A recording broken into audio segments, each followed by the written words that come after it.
Hindi na nakatakas sa kamay ng batas ang dalawang most wanted person na may patong-patong na kaso matapos silang maaresto sa magkahiwalay na operasyon ng Northern Police District Special Operations Unit sa Caloocan City.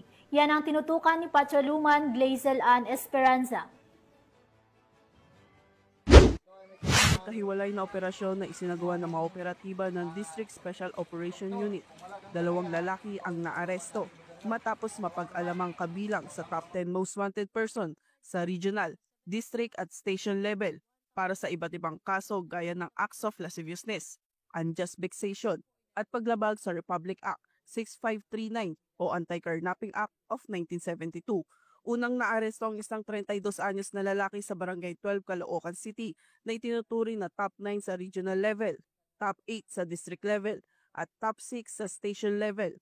Naharap siya sa apat na bilang ng acts of lasciviousness kaugnay ng Republic Act 7610 o Special Protection of Children Against Abuse, Exploitation and Discrimination Act na may inirekomendang piyansa na 180,000 pesos kada kaso at 2 bilang ng unjust vexation alinsunod sa Article 287 ng Revised Penal Code na may piyansang inirekomenda na 2,000 bawat isa. Samantala, naaresto rin ang 21 anyos na lalaki sa Barangay Longos, Malabon City na nakalista bilang rank 8 sa regional level, rank 9 sa district level, at rank 5 sa station level. Ito ay kaugnay sa kasong paglabag sa Republic Act 6539 o Anti-Carnapping Act of 1972 kung saan walang inirekomendang piyansa ang korte.